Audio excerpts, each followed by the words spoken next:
میرے آقا نے فرمایا ناراض ہو تو صرف خدا کے لیے، راضی بھی ہو تو صرف خدا کے لیے، کسی کو کچھ دو تو صرف خدا کے لیے، کسی سے ہاتھ روکو تو صرف خدا کے لیے۔ فرمایا یہ خوبیاں تمہارے اندر آ جائیں تمہارا ایمان مکمل ہو جائے گا۔ ہم ناراضگیاں دشمنیاں دنیاوی اعتبار سے بنا کے بیٹھے ہیں، کاش سمجھ آ جائے تیرے ساتھ کتنی زیادتی ہوں گی۔ میرے آقا کی بات سن، امیر حمزہ حضور کے سکے چچا ہیں، میں نے ایک جگہ پہ یہ بات سنائی، وہ خوش نصیب لوگ تھے، فوراً انہوں نے کہا جی آپ نے جو بات کہی ہمارے ذہن میں بیٹھ گئی، مان نہیں رہے تھے کہ ہم نے راضی نہیں ہونا۔ میں نے کہا تمہارے ساتھ کتنی بڑی ذاتی ہوئی ہوگی، آؤ میرے محبوب کی بارگاہ میں چلتے ہیں۔ میرے آقا سے بڑا مرتبہ کسی کا نہیں، حضور سے بڑی کسی کی شان نہیں، حضور سے بڑی کسی کی عزت نہیں، حضور سے بڑا کائنات میں کسی کا تعارف نہیں ہے۔ حبیب خدا وہ ہوں، شفیع مجرمہ وہ ہوں، جناب والا رسول صلوات والسلام۔ جنگ احد میں بندے نے کلیجہ نکالا، حضرت امیر حمزہ کے کان کاٹے، امیر حمزہ کی ناک کاٹی، آنکھیں نکالیں اور پھر ان کو پرویا، گلے میں ڈالا، کلیجہ نکالا، چبایا۔ مکہ کی سرزمین پہ وہی مجرم حضور کی بارگاہ میں پیش ہو جاتا ہے، کہتے ہیں آقا مجھے بھی معافی ہو سکتی ہے، بتائیں میں اور آپ کھڑے ہوتے تو کیا ہوتا؟ تاجدار کائنات جس کا کلمہ میں اور آپ پڑھتے ہیں۔ میرے آقا نے فرمایا میں تمہیں بھی معافی عطا فرماتا ہوں، تمہیں بھی معافی عطا کرتا ہوں۔ یہ ایک موقع نہیں ہے۔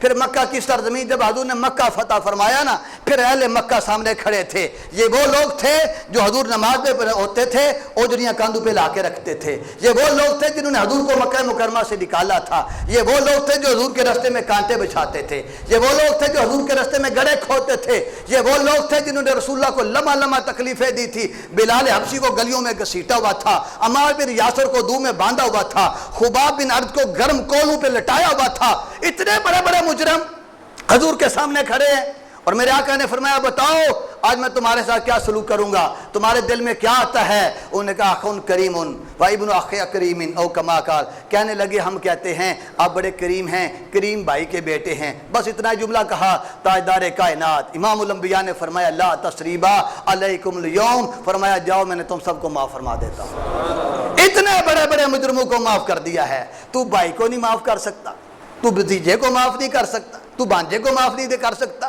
تو اپنے باپ کو معاف نہیں کر سکتا، تو رشتہ دار کو معاف نہیں کر سکتا، جس کی معافی دینے پہ خدا تجھے اجر عطا فرمائے گا، جس کی وجہ سے تو قیامت میں سرخرو ہو جائے گا۔ یاد رکھ لیں لوگ جرم نہیں سمجھتے، جس طرح شراب پینا جرم ہے، رشتہ توڑنا بھی اتنا بڑا جرم ہے۔ جس طرح شراب پینا جرم ہے، نماز چھوڑنا جرم ہے، اتنا ہی بڑا یہ جرم ہے۔ زنا کرنا جرم ہے تو یہ بھی اتنا ہی بڑا جرم ہے۔ قرآن نے اس کو حرام قرار دیا ہے، لیکن آج گھر گھر کی داستان ہو گئی ہے، دکھ سے کہنا پڑتا ہے، چھوٹی چھوٹی باتیں ہیں، اور پھر 2 سال 10 سال، اور کچھ لوگ اسی زندگی میں گزر جاتے ہیں۔ بتائیں اپنے رب کی بارگاہ میں جائیں گے کیا منہ لے کے جائیں گے؟ کب پلٹیں گے؟ کب دل نیواں پڑے گا؟ میاں صاحب نے بھی کہا تھا نیواں ہو جا۔ میرے آقا نے فرمایا میں قسم اٹھا کے کہتا ہوں جو صدقہ کرے گا خدا اس کے مال میں کمی نہیں کرتا۔ فرمایا جو عاجزی کرے گا اللہ اس کی عزت میں کمی نہیں کرے گا، اللہ عزت میں اضافہ فرمائے گا۔ یہی لگتا ہے نا میں نیواں پہ آ جاؤں، بھائی میں نیواں کیوں پاؤں؟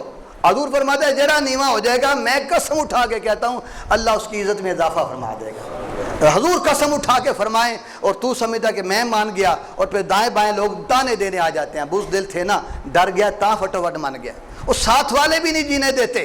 خدا را یاد رکھ لیں میرے آقا نے تو ایک بات پہ فرمایا جو بیوی کو شوہر کے خلاف بھڑکائے میری امت کا بدترین بندہ ہے۔ وہ بدترین بندہ تو جو 2 فیملی کو لڑا دے، جو 2 گھروں کو دور کر دے، 2 برادریوں کو دور کر دے، کتنے گھروں کو ناراض کر دے، وہ مت سمجھے میں بڑا کام کر رہا ہوں، وہ بہت بڑا مجرم ہے، اور خدا کی بارگاہ میں اس کو جواب دینا پڑے گا۔ خدا را پلٹیں واپس، اگر خدا کے سچے بندے ہیں تو پھر حضور کے نقش قدم پہ چلے۔ میرے آقا نے بڑے بڑوں کو معاف کر دیا۔